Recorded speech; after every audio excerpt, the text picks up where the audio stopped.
I'll give you just a little bit of my background. Thanks for the introduction, Margaret. Thank you all for having me. Um, so I come from Arkansas. I was born in Northwest Arkansas in Winslow, and my background is not necessarily in bats. I went to U of A and I got my undergraduate degree in anthropology with an emphasis in archaeology. But shortly after that, I moved to Oregon and got involved in biology with a focus on salmon restoration, actually, of all things. And I worked for a little over a decade in Oregon on salmon restoration, and went and got a master's in fisheries at Oregon State University. And that to where I really got into biology. I lived in Wyoming for a while after Oregon. I started with the Forest Service in Oregon, and then moved to another Forest Service job in Oregon. Lived with my family for about 4 or 5 years up in Pinedale, Wyoming, which was a wintry adventure, to say the least. And then we got to this phase of life where we wanted to be closer to our parents. My wife's family's from Tennessee. My family's still here in Arkansas. And so we came back here in 2016. And 2016, when I came to the Ozarks, you know, I'd worked with a lot of at-risk species over the years, but I had not worked a lot with bats. I had netted bats a couple times, but when I got here, it was bats are a big deal here, and we've got a lot of at-risk bats in the southeast, and so they kind of consumed my world when I came down here and started as the fish and wildlife biologist on the Ozark St. Francis National Forest. And so that's really where, you know, it's been a crash course for me over the last 4 or 5 years. I think I've learned a few things. I don't know if I would yet consider myself a bat expert, but here I am, hopefully with an hour or more of interesting things to tell you about what I've learned over the last couple of years. So with that introduction, I'm going to go ahead and dive in. I recognize some of your faces from presenting to the chapter a couple of years ago, and I think I left this intro screen the same, but I assure you this is not the exact same talk you have seen before. I've done a lot of work, and given that this is the Master Naturalist course, I tried to go into more depth into the biology, a little more detail on our species status. Hopefully you get something useful out of it. But bats are great. I'll focus on mostly on the bats of Arkansas, but to start off, if I can advance my screen, okay. Just to talk about bats at a little broader level. So chiropterans, and you guys have probably heard some of this before, but some of it bears repeating. The chiropterans are the second largest mammalian order after rodents in the world. And so there's over 1,200 species of bats across the world. In Arkansas, we represent a small portion of that diversity. Just over 1% of bats occur in Arkansas, bat species occur in Arkansas, but we've got some really cool ones, so I don't want to undersell us. We're going to talk today about some of the adaptations of bats, including flight and their echolocation and how they use those tools. Torpor, we're mostly going to talk about hibernation and that part of their torpor, but there's a whole other interesting component to bat torpor that involves torpor during the active season. So even when they're in a tree or in their day roost, they will often use kind of micro torpors to let the environment do a lot of their energetic work. So they'll do they'll cool off at night and they'll do passive rewarming. They'll cool off like early in the day, and then they'll use that afternoon sun to passively rewarm to get them ready to go out and forage again. So I kind of think of bats as, you know, humans are like the internal combustion vehicles. Bats are a little more like a hybrid. So they'll use little tricks to save energy because they're small bodied and they require a lot of energy when they fly and forage and that kind of thing.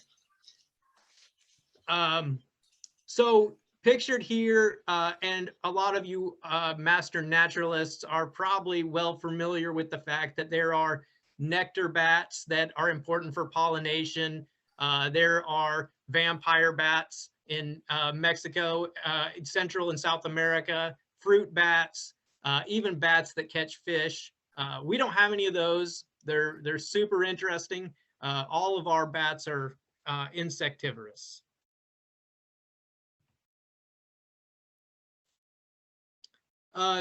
Just a little bit about ecological and economic importance. And again, I'm guessing that most of you have heard some of this in the past. So the key thing about bats and our temperate bats in North America, they are really the primary consumer of night active insects. And so they play an outsized role in controlling insects that have the potential to damage forests, which we've seen extensive damage across North America, and especially, you know, as our forests are under the stress of climate change and susceptible to bug outbreaks, bats play a really key role in buffering those insect outbreaks. Researchers have said that they think that some estimate up to $50 billion are saved in agricultural losses. That's crop losses, but that's also the cost of pesticides. So I see that as a kind of a two-edge benefit. One is saving money, and two, it's saving pesticide loading in the environment. And so ironically, by foraging and suppressing some of those insect populations, they might actually be helping the insect populations because of the reduced pesticide loads. Nutrients in caves. For those cave environments, in many cases, unless there's a good source for energy pathways for leaves and debris or something to fall in the cave, oftentimes the guano from bats is the primary source of energy flow into caves. And there's some really neat cave obligate species that get most of their energy from bat guano.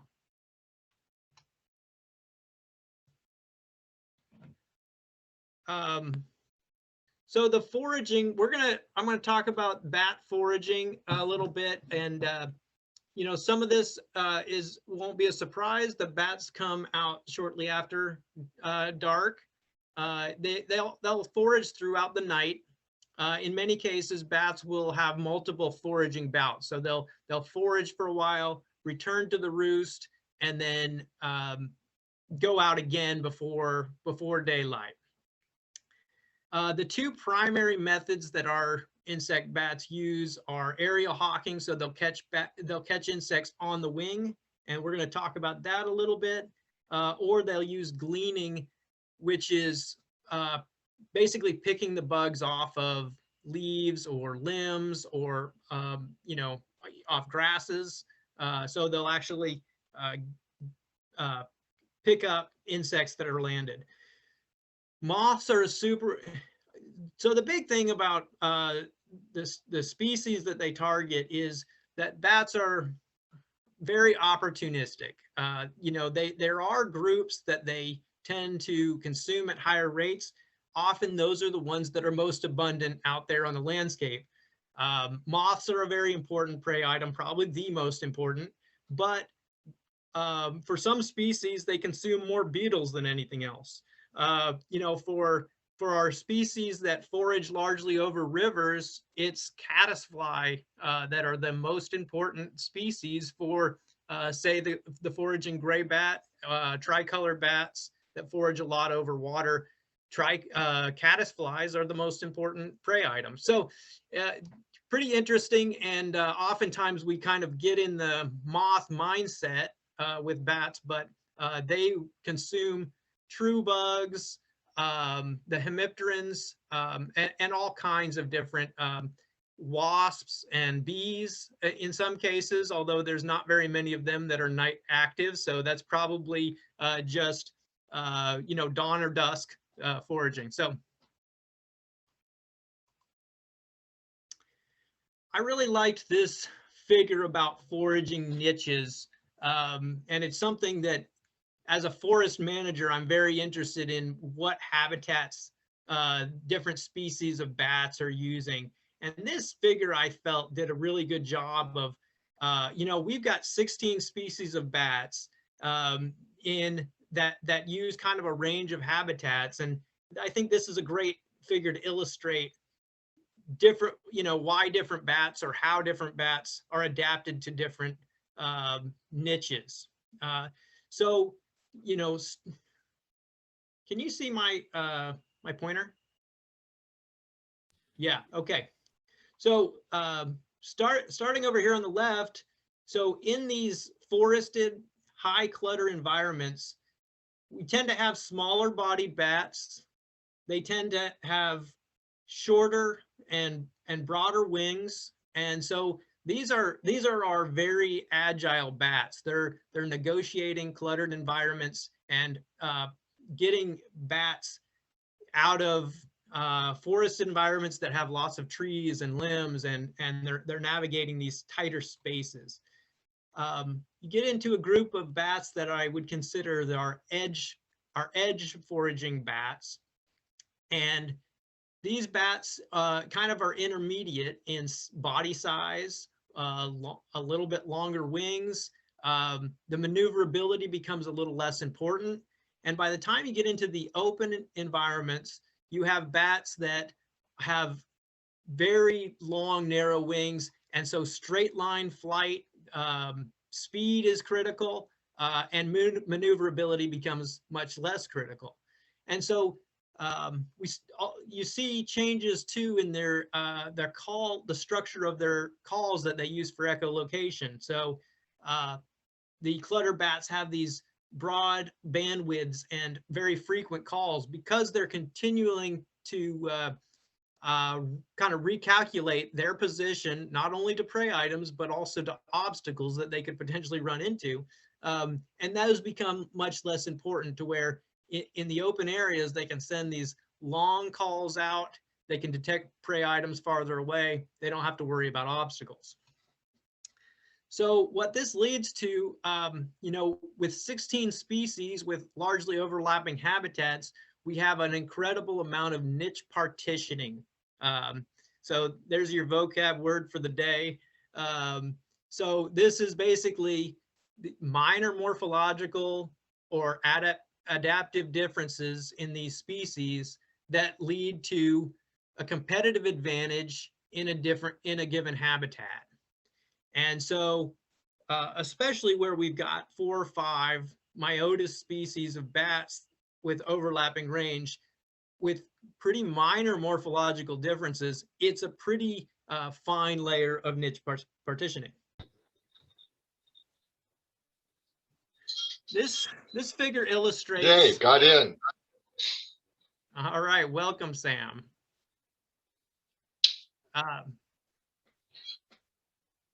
So this figure illustrates a foraging, a prey capture event from a typical temperate insectivorous bat. This is actually, this article and the study was done on a bat in England, but it illustrates the process well for us.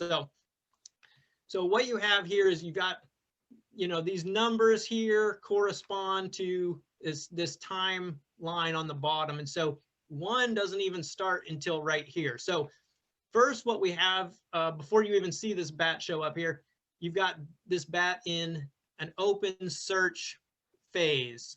And so you see, the calls aren't that frequent. The bat's just kind of cruising along, hoping to find something interesting.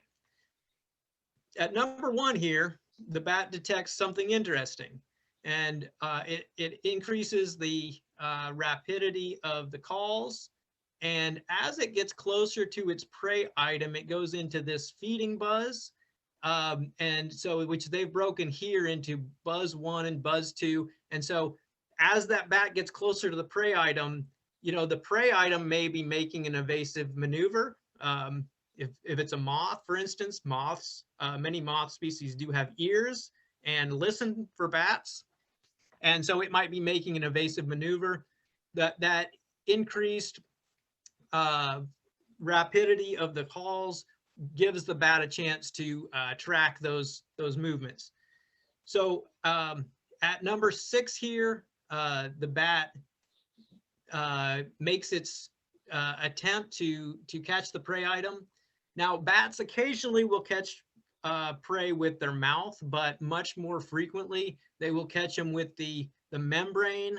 Often the tail membrane will be used to scoop the prey item, or the wing. In some cases, they'll scoop it with the wing and bring the prey to their mouth. I think in the figure here is illustrating a tail scoop. Okay, and then for a period of, and remember these periods are, if you see this, the periods are 36 milliseconds. So this all happens pretty fast. Okay, but there's a period here after the attack where there's no calls. So basically the bat is dealing with the prey item, and they've actually, and what this paper was about was looking at, can we look at these calls and determine whether or not the bat was successful in its collecting its prey? And they said, yeah, for the most part, they have a longer pause after they catch one, which makes sense because they're trying to like get it in their mouth and deal with that prey. And then the bat goes back into the search phase in 10 through 12. So that's kind of the attack process, if you will, the aerial hawking version of foraging for bats. Here's one real world example. This was shared. This is actually Patrick Moore, he's really a bat expert in Arkansas, and I've learned a lot from him. And he shared this at a training. So this evening bat, you can see, here's the kind of the open search phase, and the calls are not that rapid. And here it's probably figured out that there's a prey item. It does its approach phase, and then here's the feeding buzz. And it looks to me like that evening bat was probably successful in collecting its prey item in that case. I'm going to talk a little more about acoustics later, although we're not going to get into a whole lot of detail. So I will just, while I have this up, I'll take the opportunity to say that a lot of these features, so you can see that these calls all kind of bottom out around 35 kilohertz frequency. They've got a certain shape. They've got some kind of like feet at the bottom. They've got a certain slope. All of those things are fairly unique to different species, and in many cases they allow species identification for people who really know how to look at this. There's also some good auto ID softwares that will match those slopes and kind of tell you, the auto ID will say, we think this is what the bat species might be, but then it's good to have an expert look at those and manually confirm that, yeah, this is, no doubt, this is an evening bat. Okay, I'm going to switch gears a little bit here from foraging to roosting. So caves and mines, people are familiar with bats roost in caves and mines. And so right now when I'm talking about roosting, I'm talking about during the active season, where bats go during the day. We've got some bats that go into caves during the day. forest bats are particularly common here in the Southeast, where we've got a lot of forests, and it creates a lot of ideal roosting habitat for our bats. If you look at this this snag in the middle here, this pine snag, this was a day roost for an Indiana bat on the Sycamore Ranger District, and this is just about the perfect day roost for an Indiana bat. And I'll point out a few of those features why. One, it's in the sun, and I mentioned earlier that passive rewarming, so they can get some energy benefits from being in a tree like this. These pines tend to have limbs up near the top of the canopy, and those limbs will keep the bark, that exfoliating bark on the tree, whereas a lot of this long, tall stem that did not have limbs, that all that bark sheds away. So it's very hard for predators to climb this kind of tree. It's very high up in above the ground, and there's great hiding place under that. So that's got all the recipes for Indiana bat roosting, and sure enough, we find them using those short leaf pine snags all disproportionately to other species of trees. Okay, up in the right-hand corner, this was a northern long-ear bat maternity roost. So a female had selected this as a place to have her pups and raise her pups. And again, you see some broken canopy, although there is some canopy. This one has a big cavity. Northern long-ear bats like their cavities, but these old snags are really crucial. These tricolored bats pictured here are they're often up in the limbs, in the needles. They will use exfoliating bark, but they really like leaves. So basically, bats are experts at hiding during the day, and they're very good at getting tucked away in hard to reach places, which tends to make it especially difficult to monitor these guys. But pretty neat when you're able to get a little insight into that. There's a young woman out of ASU, Valerie Kearney, I'm not sure about her last name at the moment, who has recently done some work on small-footed bat roosting in the Ouachita Mountains, and she's found that the talus slopes that get a lot of sunlight in the Ouachitas, including on Mount Magazine and Mount Nebo, are really important roosting habitat for our small-footed bats. It's been a really neat study. Our knowledge of roosting continues to grow as we track these different species of bats and kind of figure out what are the critical habitats to conserve to keep these species present on our landscape. Structure roosting is pretty common. So there's this historic cabin that the owner knew that they had bats, and they didn't really know much about it. They just knew, like, there are bats in there, so we don't go in there. And I went and took a look in this, and they had Mexican free-tail bats, and there were over 400 bats roosting in this cabin, and it's only about a 10 by 10 cabin. So they're packed in there pretty good. You can see them stacked in there. We're also about 30 or so big brown bats kind of scattered, sometimes roosting right in with the free-tail bat, sometimes in their own little clusters. But old structures, old barns, barns that are actively used, and people's attics are all places that bats might end up. So this landowner wanted to, they didn't want the bats in the cabin, but at least they, they didn't just, call the exterminator and say, come kill all these bats for us, please. They wanted to do this the right way. And so they had a pest control service, but they had said, we want to deal with this in a humane, way that's bat friendly way.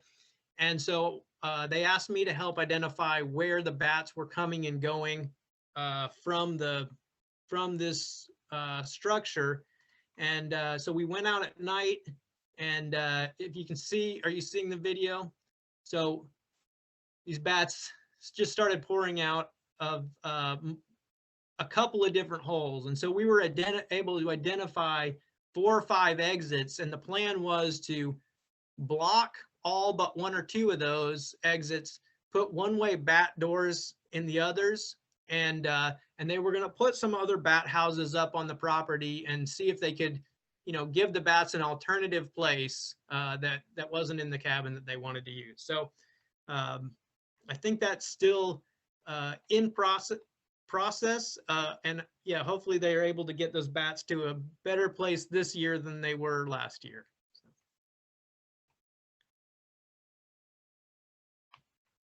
Okay. One of the major challenges that bats face, of course, is kind of the winter months.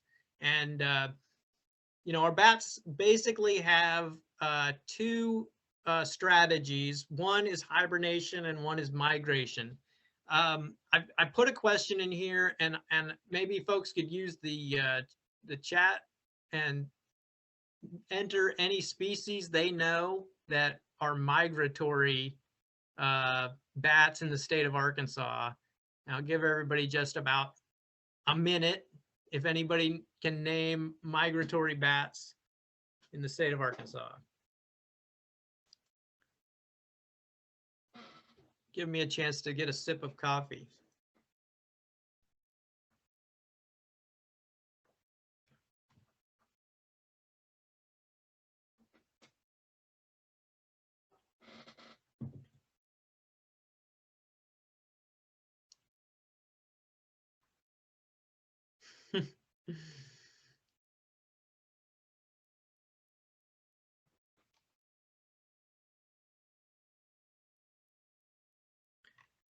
Okay, well, that gives me at least the good feeling that maybe that you will learn something from the talk. Yes, okay, I didn't know they migrate. Okay, this makes me feel a lot better, because I never know in these talks, like, does everybody already know all of this?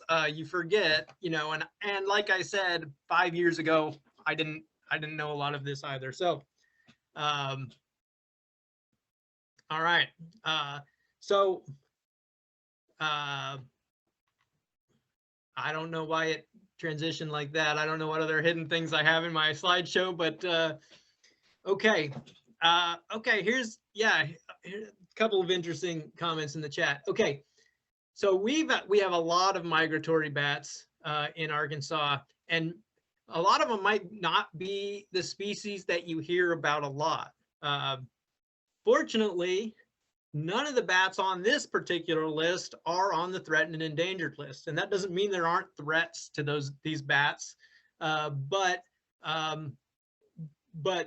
because they don't use caves, and the cave environment is largely where a lot of those threats came from, these bats have done fairly well. So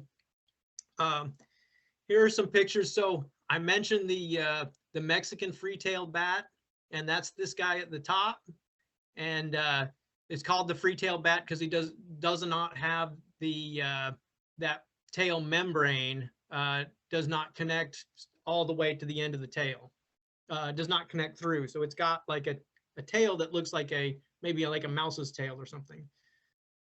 We've got a silver-haired bat here that is entangled in that mist net. A Seminole bat. This red bat, so Seminole bats and red bats are actually, they're migratory, but they often will end up in Arkansas in the winter. Their range also goes through farther south and throughout much of the southeast, but many of them will end up here in the winter. Here's a hoary bat. And so if you go back to my last slide, okay, this bat that this was a bat that I saw up on the Sycamore. It was February day. It was about 8 degrees out, and I just by chance happened to be standing right near this bluff, and I looked up and I saw this bat. And we don't have very many hoary bats here in the winter. That's not frost on its fur. It's the coloration that probably helps them blend into places like those, like this rock face. But they are not typically here during that time of year, and especially on an 8-degree day. I think it might have been sorry that it was did stay up here in Arkansas. That's a hoary bat. And then this bottom right hand, we have an evening bat, and they're one of our most common bats. They have probably a pretty short migration, probably ending up somewhere near the Gulf Coast in the winter. I don't have a southeastern bat shown here. I've put an asterisk by it because they are probably migratory in part of their range, and but in farther south, they're probably essentially resident bats. They probably stay put because they can be active through the winter. So, you know, basically, you know, as insects become hard to come by, you know, bats will move to coastal areas or down south, into Central or South America in many cases, or into the southeastern United States, farther south than us. Okay, I found this video.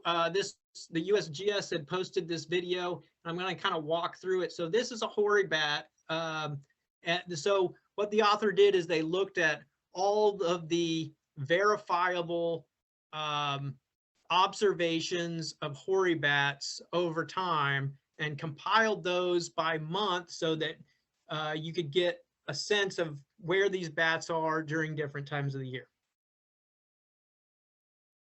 Hold on. Hold on. Okay.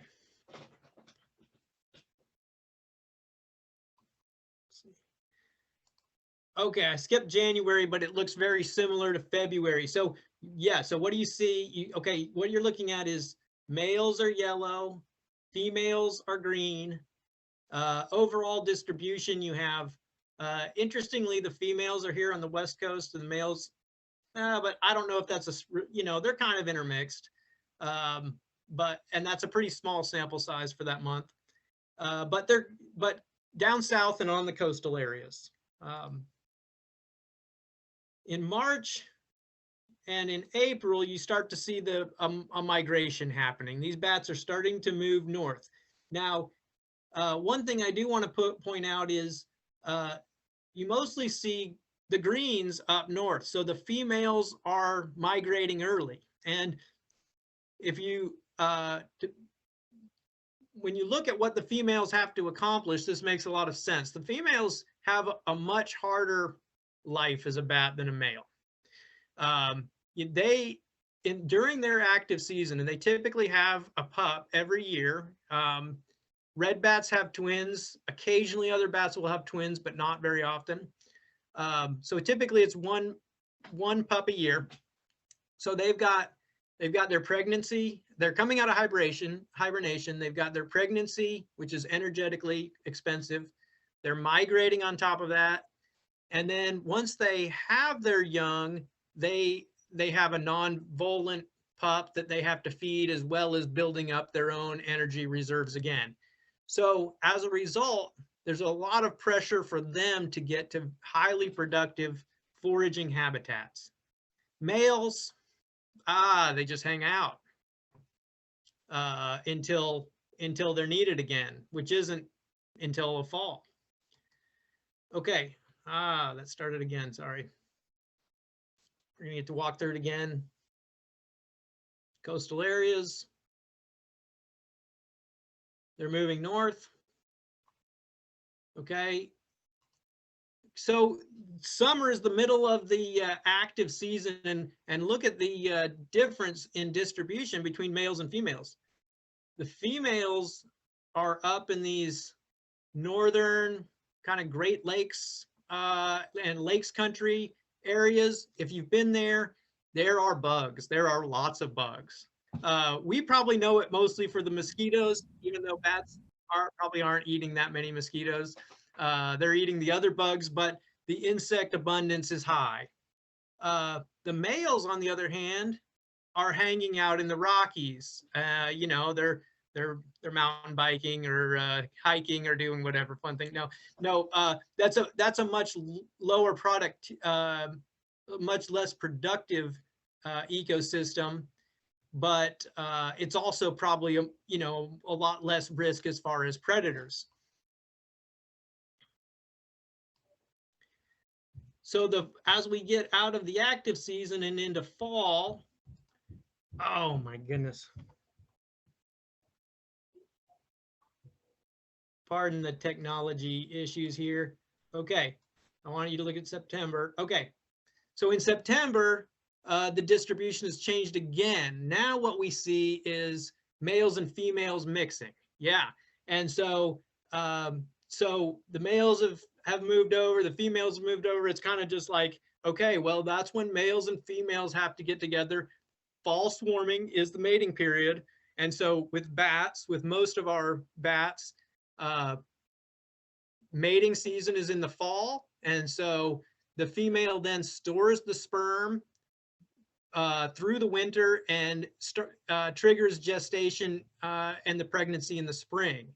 And so fall swarming, they come together, join forces, and then shortly after that, the winter migration, and they return back to mostly coastal areas, Central and South America, and there's a couple of random stragglers like the hoary bat I found up on the Sylamore in the 8-degree day. So that's bat migration for those species that are not using caves, that are using a migratory strategy to deal with the lack of insects and the tough environmental conditions of winters in temperate regions.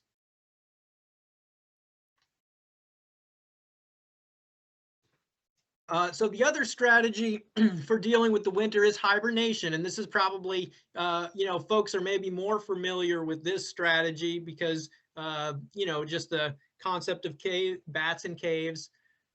We have some bats that use caves year round, like our Ozark big-ear bat and our gray bat, which are both endangered listed. And then the winter cave bats are bats that are active on, that'll use trees or whatever in the summer seasons, but use caves in the winter. A lot of these are our Myotis bats, little brown bat, northern long-eared, Indiana, small-footed. Those are all Myotis bats. And the tricolored bat, which is its scientific name is Perimyotis, so it's similar, kind of a distant cousin to the Myotis bats. And then the big brown bat uses caves in the winter and is more out on the landscape. Big brown bats are, if you see bats in a gazebo or under, on your porch, under the eaves there, good chance it's a big brown bat. Not for sure, but that's a common one. And and these bats most of these are our small-bodied Myotis. Caves are bats, when they're using the caves in the winter, it's a particularly kind of vulnerable time for them. It's been a very good strategy for to protect them from natural predators, because They can often get into hard to get places, but with humans, everything's different, right? So, you know, in the maybe starting in the 60s, but largely in the 70s and 80s, spelunking became more popular. People just had more time for outdoor recreation and started going into these caves. And in some cases, you know, we just didn't know better. We had pretty intrusive research practices. You know, in some cases, it was just people thought it was fun to throw rocks at bats or to light fires in caves, regardless of bats. You know, a lot of it was just ignorance. But the reason this is so damaging is that bats won't just use, many bats won't just use any old cave. For instance, you know, out of the thousands of caves that we have in the state of Arkansas, Indiana bats are only known to use about 25 caves, and there's probably more like 10 or less that are important hibernacula for Indiana bats in the state of Arkansas.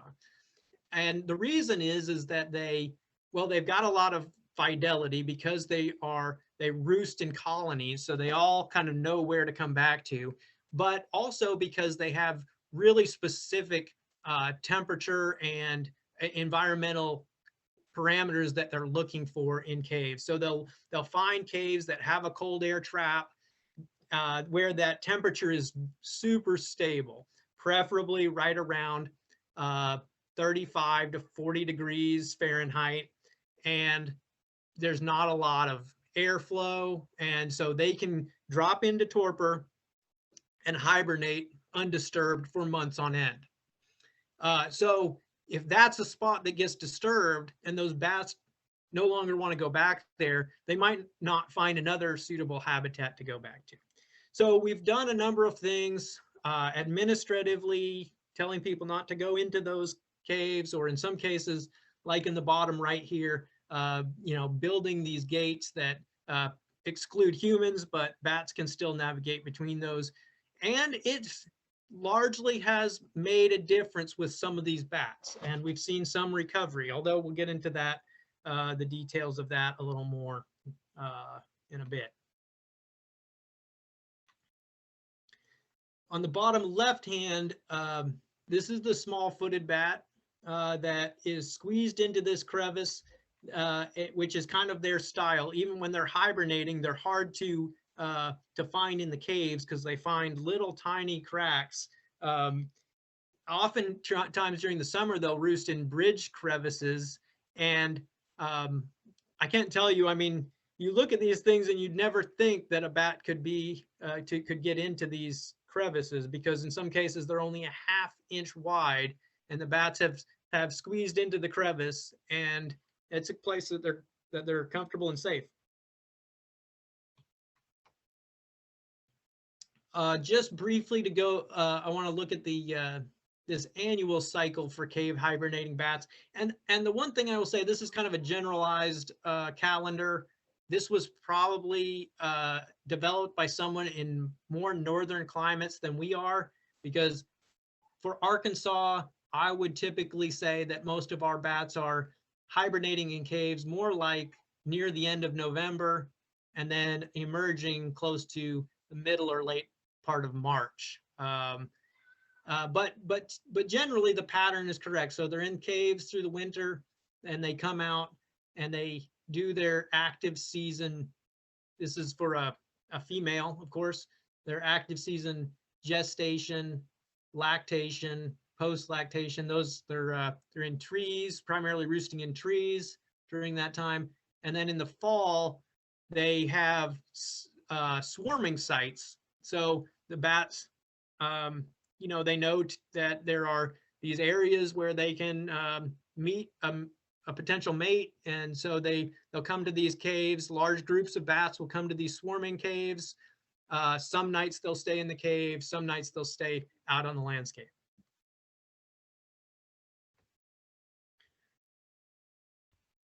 Margaret, we're at about 9:55, and I'm kind of at a transition point in my talk.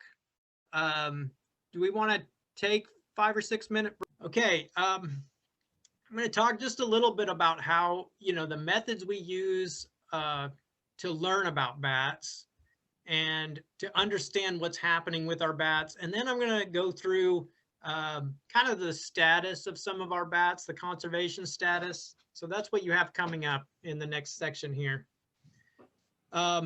Acoustic monitoring, I've talked a little bit about the echolocation calls that bats use and how we use those to identify bat where bats are and what species of bats there are. And you can do this in a number of different ways. You can see this kind of like homemade version of, a mounting structure that this guy has on the top of his truck. So mobile routes is one thing we do. And the cool thing about mobile routes is you drive slowly down kind of some, back country roads at about 15 miles an hour, which is a little faster than we'd expect bats to be traveling, especially in any kind of distance or straight line pattern over the night. And so we're careful not to circle around to the same area again, and we can get some sense of what the bat abundance in that area is, because we know every kind of set of calls represents a single bat, and then we drive past and we leave that bat behind. So over time, if you do that route every year, you'll have a kind of a comparative analysis to say, how's our bat abundance doing over time? And you can get some sense of those species as well. So that's called a mobile acoustic route. We also use stationary acoustics. So like at this cave entrance, they've hung a bat monitoring device, an acoustic recorder.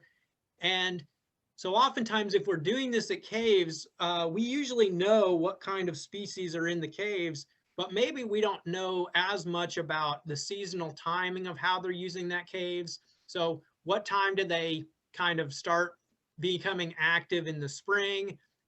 Maybe they transition from that cave. It's a winter cave that they transition and don't use in the summer. So how long are they using that cave during that spring period? Or again, in the fall, when do they show up there again? And so it gives us an idea of what those usage patterns are, because each time we get a call, we get a timestamp with that call. And maybe we'll see, surprise, surprise, there are 3 species that use it in the fall, even though we only see 2 species hibernating in the cave. So you find out all kinds of little tidbits over time, and you kind of keep plugging in these pieces of the puzzle to try to get the big picture of what your bats are doing. Another method we use is emergence counts, and you can do emergence counts either from caves or in the summer from trees. And so basically you just, you can do this in some cases, without any technology assistance. You just sit at a tree, and if you can, especially if you can get the sky as a background, until a little bit after dusk, you can watch to see whether bats emerge from that tree or from that cave. We often use thermal imagery or night vision in order to kind of enhance our ability to see whether bats are coming out of those roosting structures.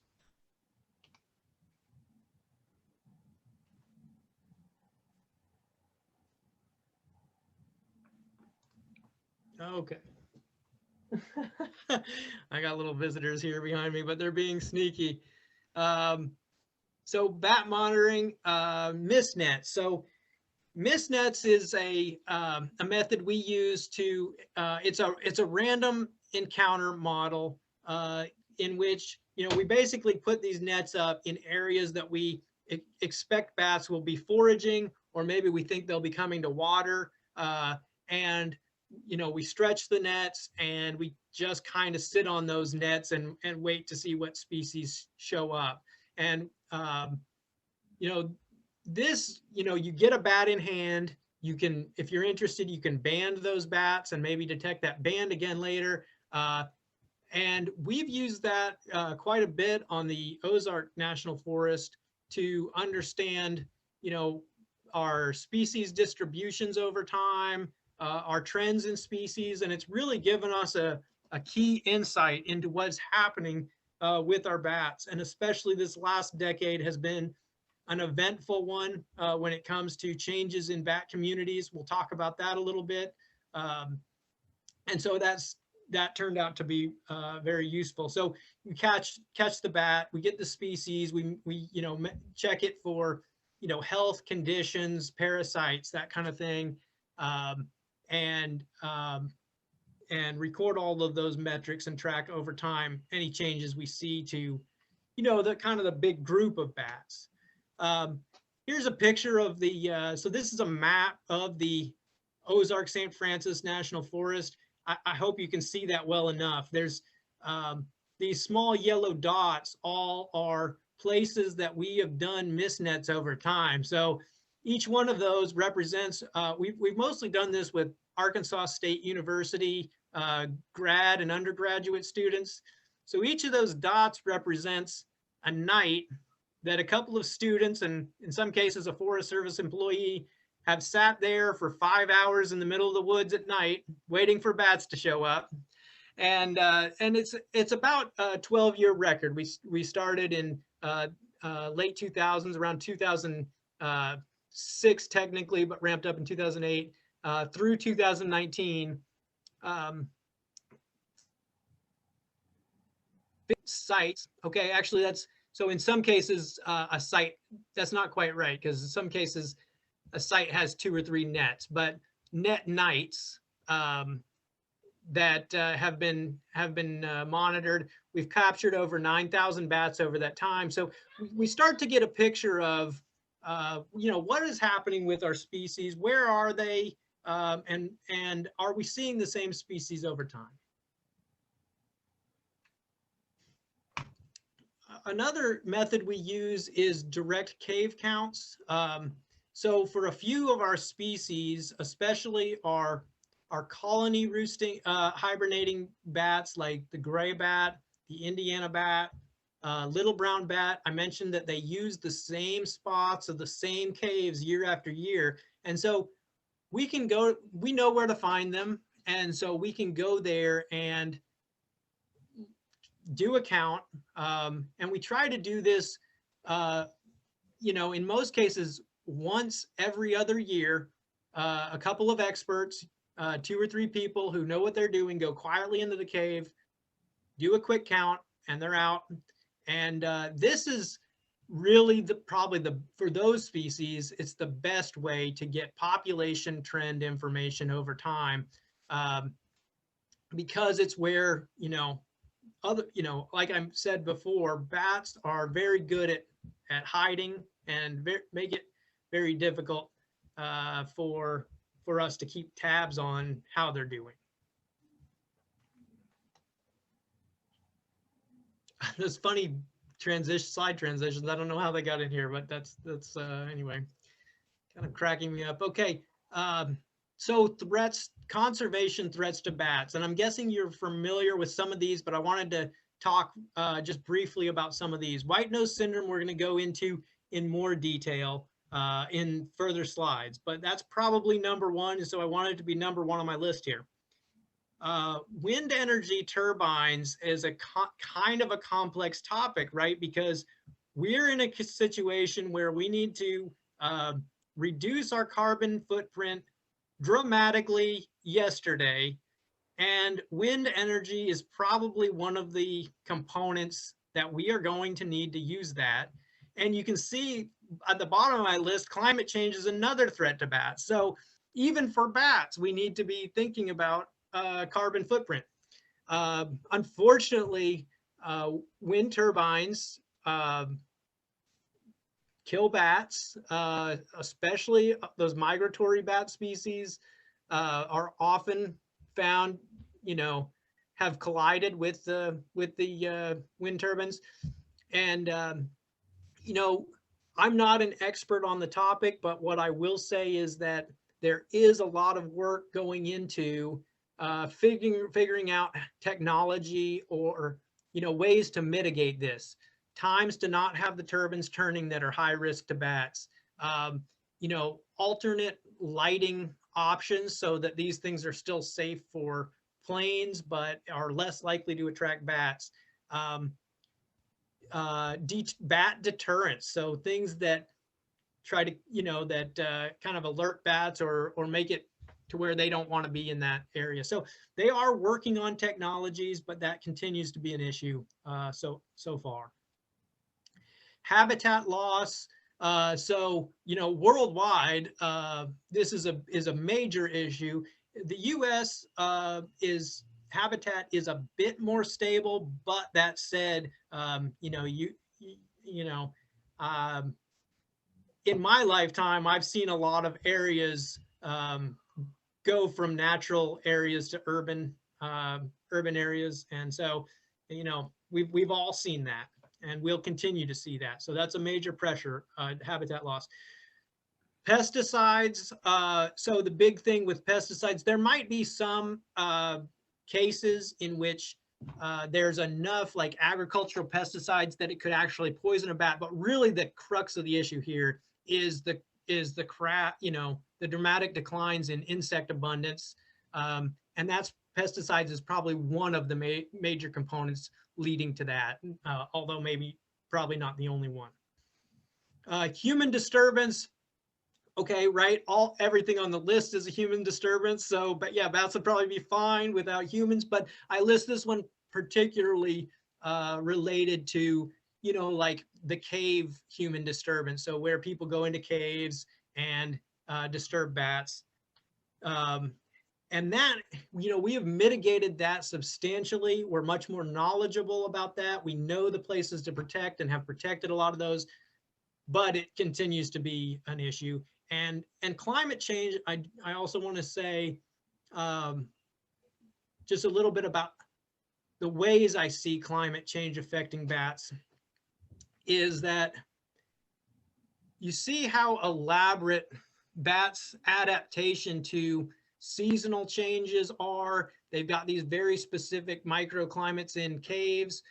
As some of this is still unfolding, and in some cases maybe even a little speculative, but as we see weather patterns change, bats that are so tightly adapted to predictable weather patterns are going to run into problems as insect hatch times change, as the weather is different during that time of year that they're typically emerging from caves.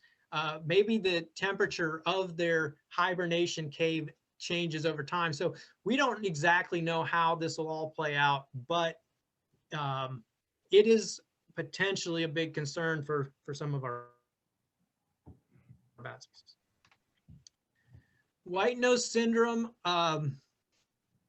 it's probably among the most devastating of wildlife diseases in modern history. It's really been a huge deal. So you can see bats here that have white nose. So it is a fungus, and it affects mostly the dermal layer of the bats.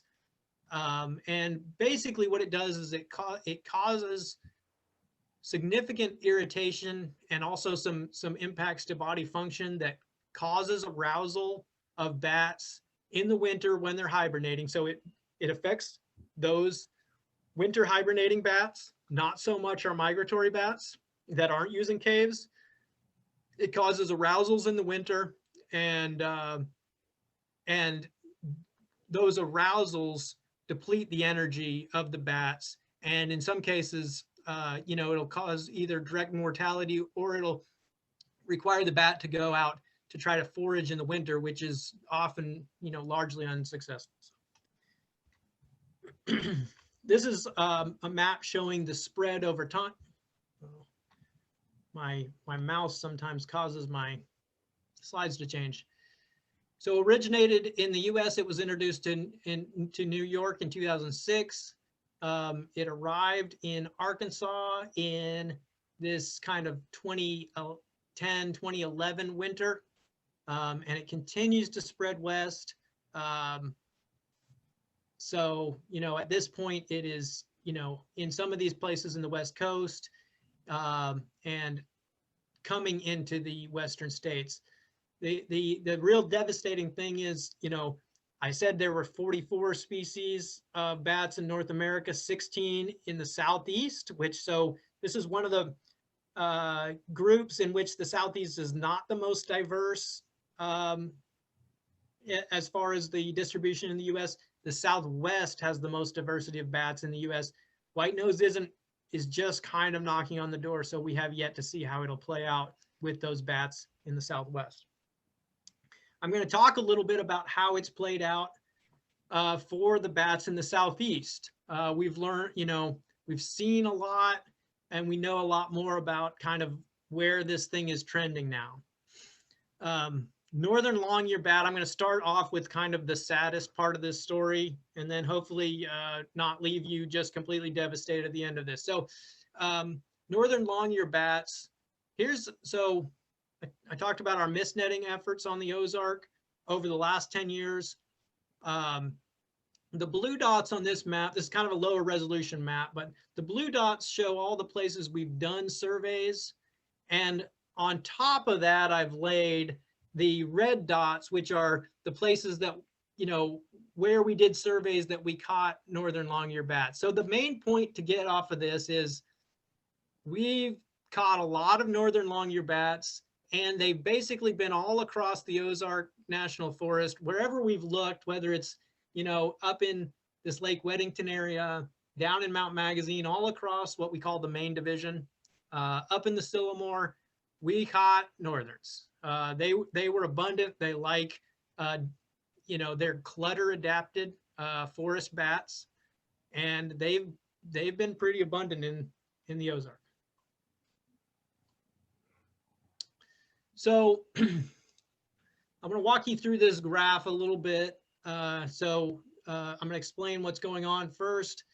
So these lines here that's kind of our effort for netting for each year. You got year down here and you got number here. So like in 2008, we did 200 net nights. The gray dot is the total number of bats we caught. So for those 200 nets, we caught about 250 bats. And the black dot is how many northern long-eared bat.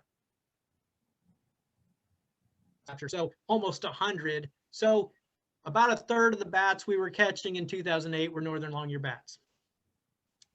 So that cruised along. It wasn't entirely consistent. 2011, they were a lot smaller fraction, but that roughly held really through 2013. Okay, I've put white nose detected in Arkansas in 2012. That last, the map shows it in the winter of 2011. Okay, I might be off a little bit there, and remember that it wasn't just like everywhere at once. So it was first detected around Blanchard Springs Caverns, and then we've kind of continued to find detections across the Ozarks since then. So it's probably spread mostly by bat-to-bat contact through the Ozarks. So in 2014, okay, all of our bat numbers are down, including our northerns. And that's kind of true in 2015, but also our effort maybe is down a little bit there. So it's hard to tell whether there's really something. In 2016, we have our highest effort ever. Our bat numbers in total are down, and our northern numbers are getting super low. And they stay low in 2017 and 2018. I didn't show 2019. 2018, we caught 1 northern long-eared bat on the forest. 2019, we caught 0 northern long-eared bats on the forest. And yet our bat totals are, we're catching bats. We're just catching different bats. And so northern long-eared bats, we hold out hope. There's a couple of places I think they might still exist on the Ozark, but they're, functionally, as far as their role in the ecosystem, they're functionally extinct. And that has been the impact of white nose syndrome.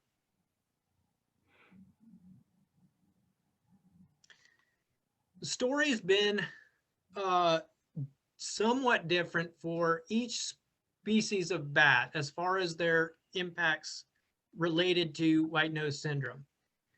Indiana bats have, they've been shown to get white nose syndrome. They've been shown to have some negative impacts of white nose syndrome. However, it's interesting. So this graph is based on cave counts over time. All that goes back all the way to the 1980s. We did at once have quite a bit larger Indiana bat population. Now, I will say, in the big picture, there are still around 1 million Indiana bats in the country. And so, we're talking about when we had a bunch, it was 6,000. So we have a pretty small portion of the total Indiana bat population in Arkansas. We're at the far extent of the range. But we see this declines and in kind of in the 80s, and this kind of long, unfortunately downward trend, but never a kind of precipitous drop off. Okay, interestingly, if you look here at 2011, 2013, that's about the time that white nose syndrome was spreading across the Ozarks.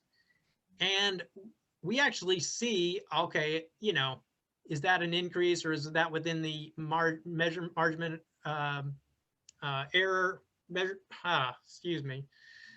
Is it a real increase? It's hard to say, but what it is not is another precipitous decline. And so we don't exactly have that answered, but it at least gives us a little bit of hope that that some of the effects of white nose will not necessarily be devastating in the same way they were for northerns, for Indiana bats. Little brown bats, their story is, and across their range, so this is a species that ranges all the way from the Northeast, well up into Canada and through the Southeast. So it's a very wide-ranging bat. But where white nose has shown up in its range, this story has been very similar. Now, again, we have a very small portion of the little brown bat population in Arkansas. And so, we kind of hovered in this like 500 to 2,000 bats that we were aware of in the state.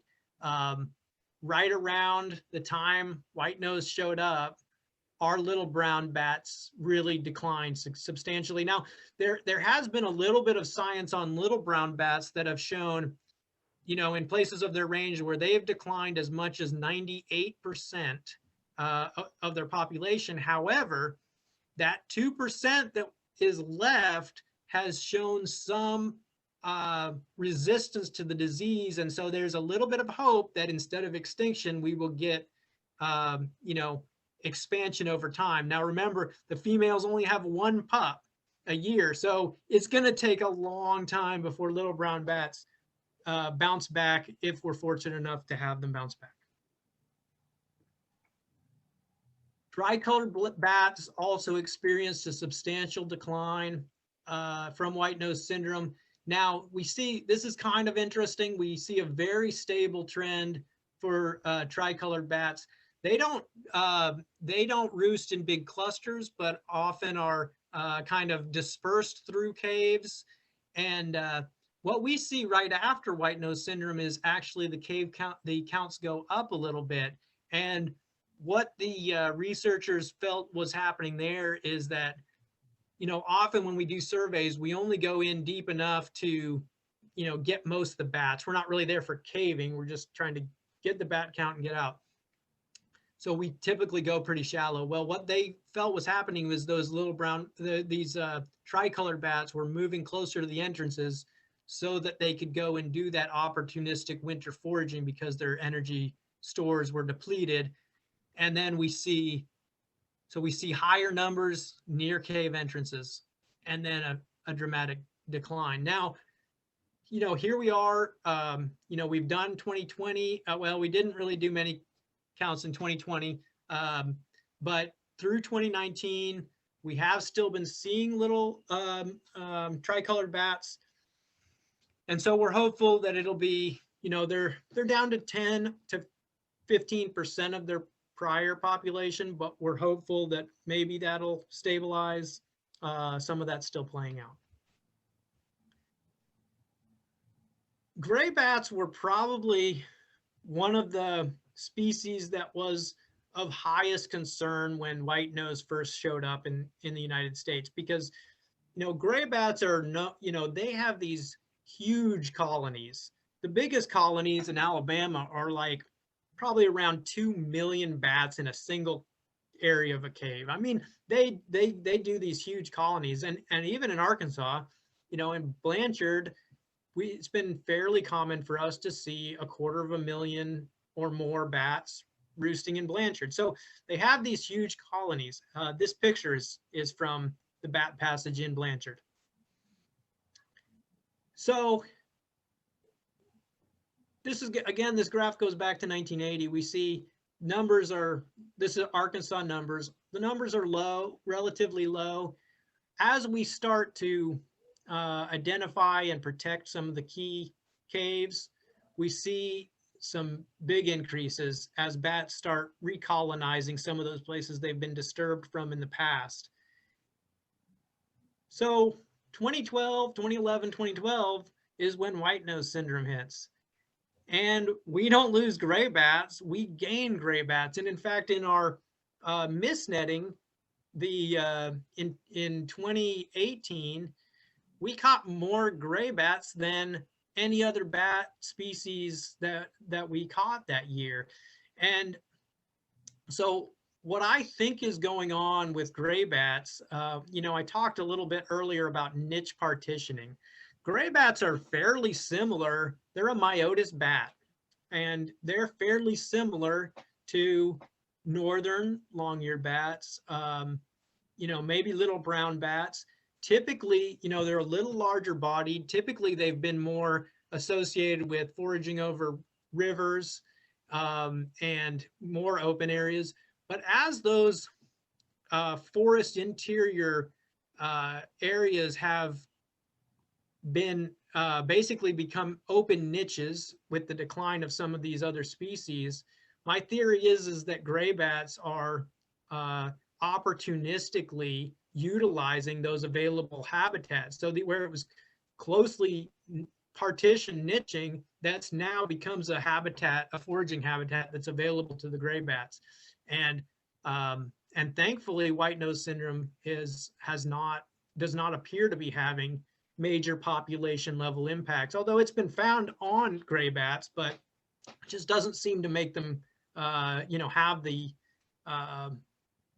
population level detrimental impacts to that species, to the point that I would not be surprised to hear from the Fish and Wildlife Service that they are going to, could potentially change the listing status of the gray bat following, you know, a review of their status.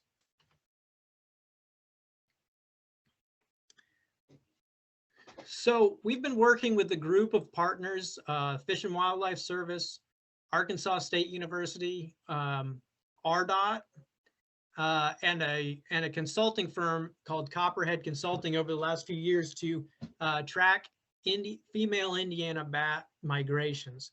So I didn't list Indiana bats as one of the migratory species. Bats often don't fall cleanly into the categories we try to create. So I said that, you know, bats deal with winters either through migration or hibernation.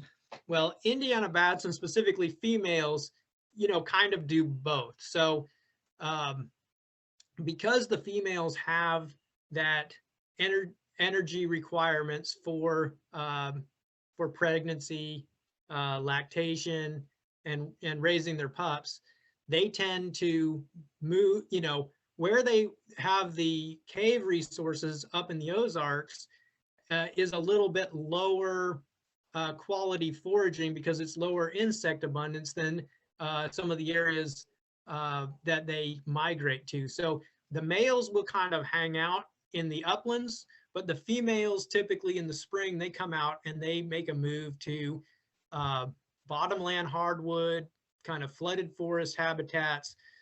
There are a lot of colonies along the Mississippi River, kind of in the Missouri, um, Illinois, Ohio interface. And for a long, in the past, it was just assumed that our Arkansas bats would head north to join those. And so there were some indications that some Indiana females were staying in Arkansas. There was a colony discovered, and then they lost track of those bats about a decade ago.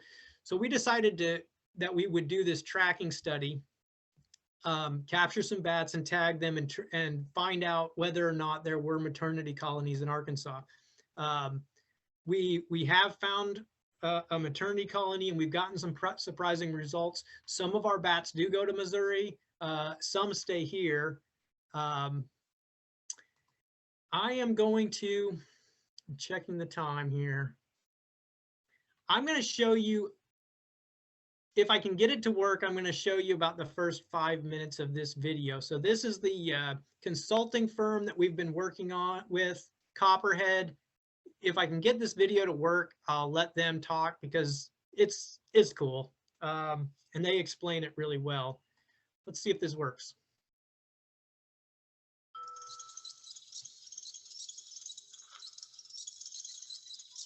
And you have sound?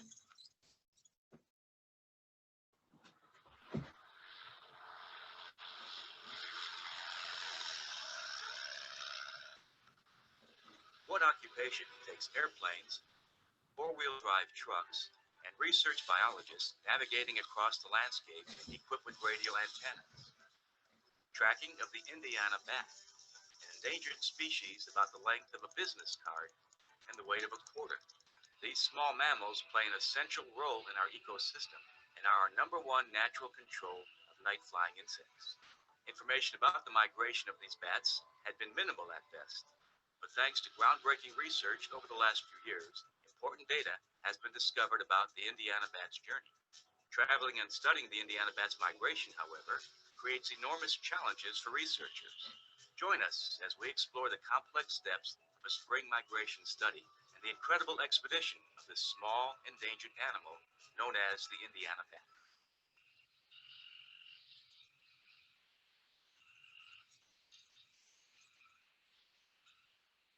Indiana bats had a big decline in population numbers in the 60s, and when it was realized that their numbers were not bouncing back, they were put on the endangered species list. Part of it was people not understanding how important bats were, and they were actually outright killing them. And then there was also changes in their hibernacula, where people would change the openings of the caves and change the airflow and the temperature. So then cave gating became popular for Indiana bats' hibernacula, and that helped keep people out of the caves, and the numbers of the bats started to increase after that. So a lot of the decline with the species was human-induced. And then more recently, in 2006, white nose syndrome showed up in the States from possibly Europe, and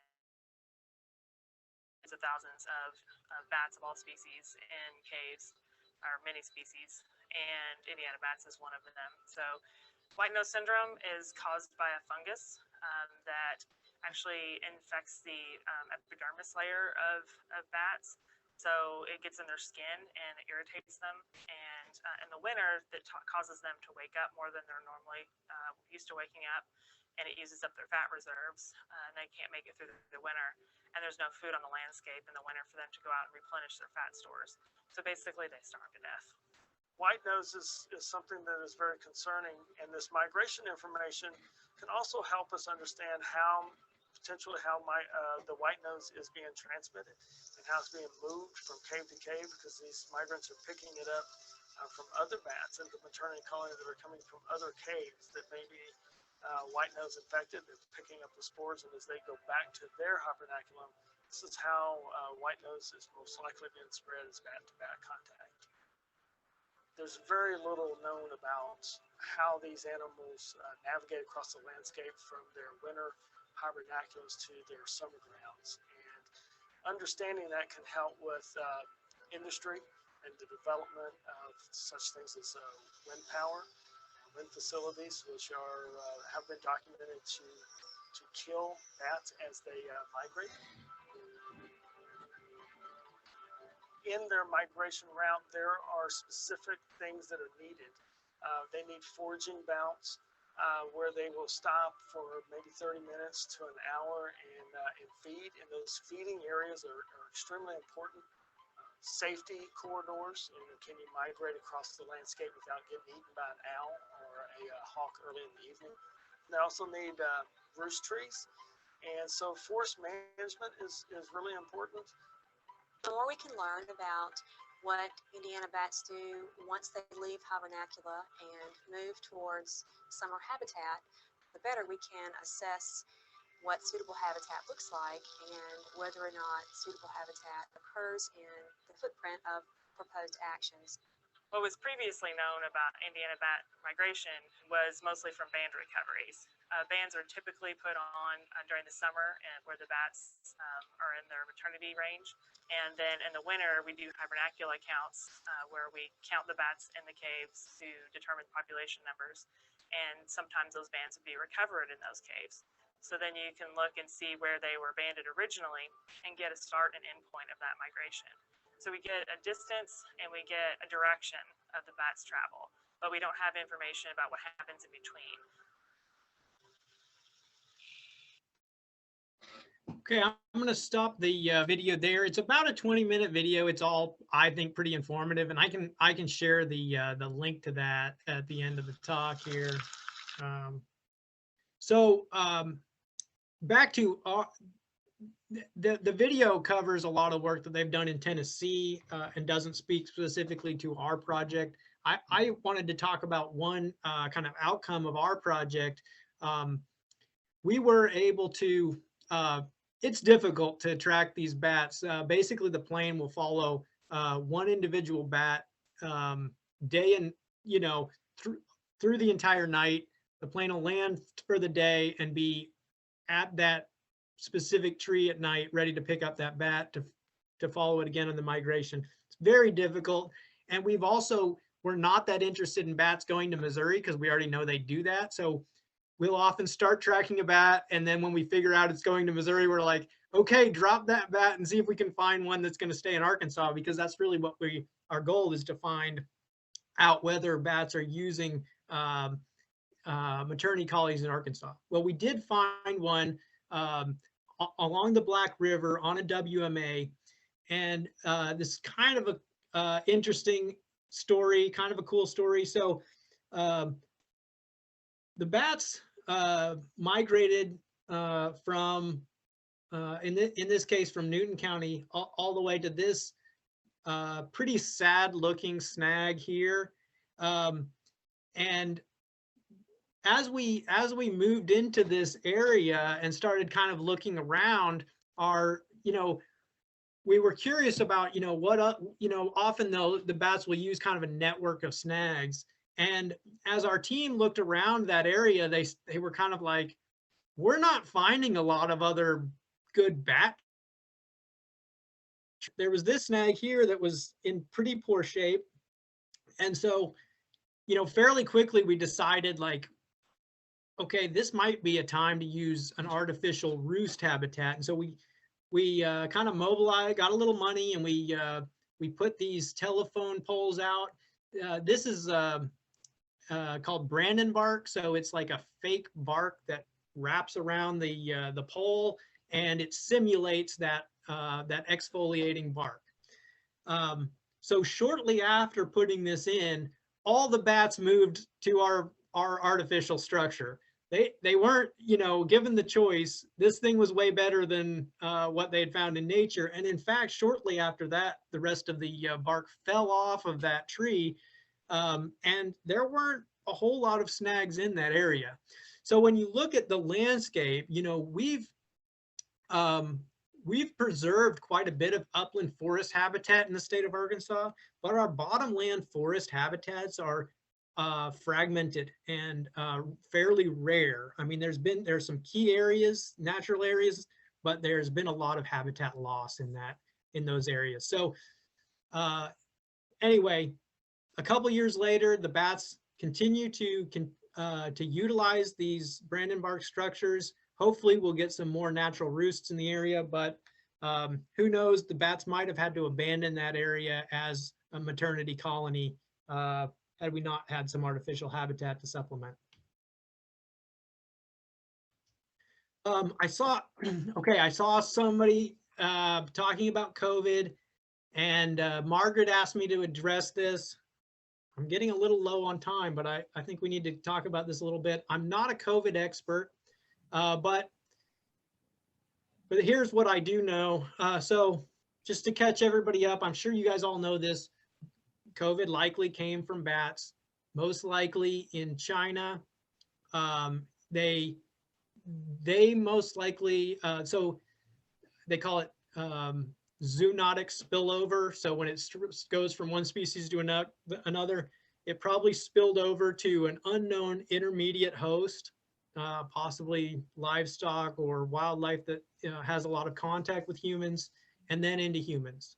So the question is now that COVID is well established in human populations around the world, but it also, for our purposes in North America, what's the risk that humans could give it to bats, and what are the potential problems associated with that?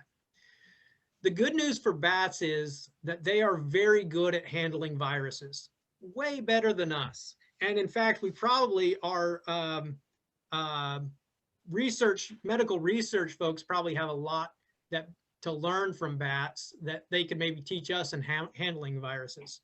So the risk of there being substantial negative effects to bats is low. This is a novel virus, so it's not known for sure.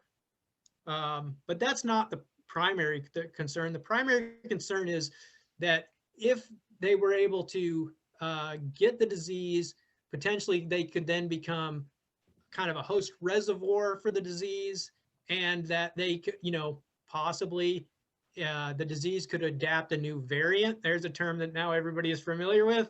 And then that could spill back over into humans in the future and cause us problems. So shortly after COVID became established here, the Fish and Wildlife Service, the USGS, and others, they were kind of looking at these problems, and they were like, well, we have a lot of researchers that interact with bats. We have wildlife rehabilitators that interact with bats. What recommendations do we need to get out there? At that, especially at that early point, but still now, because this thing is novel, there's a lot of unknowns. So they kind of did an expert panel census on this, and people were kind of all over the board on whether this was what the level of risk was on this. And so a lot of it ended up with, we don't know how much of a risk this is. The one thing that everybody could agree on is that with with PPE, proper protective equipment, like what they, nurses and doctors have been using, we know we can prevent the physical transfer of the virus relatively effectively, not 100%. And by all means, nurses and doctors that have been very careful have ended up with the disease. But that PPE is effective. So following that, or kind of at the same time, but it took longer to get through the process, they did some laboratory testing. They have an experimental group of big brown bats in Madison, Wisconsin, and they introduced the virus to these brown bats, both their intestinal tract and their respiratory tract, and they were able to find absolutely no, the virus just did not take with those bats. They were able to deal with and eliminate the virus They didn't see any sign of infection, no transmission to other big brown bats, no sign of pathology. They couldn't pick up the virus shed off the bat at all. So that's very good news. It's granted as one species of 44 North American bats. We don't know. The kind of where we're at now is that North American bats are unlikely to become reservoir hosts of COVID-19, and in fact are probably less likely than some other mammal species in the country. We can't rule it out. We need to continue to be careful, but this study and others is kind of gradually building that knowledge base.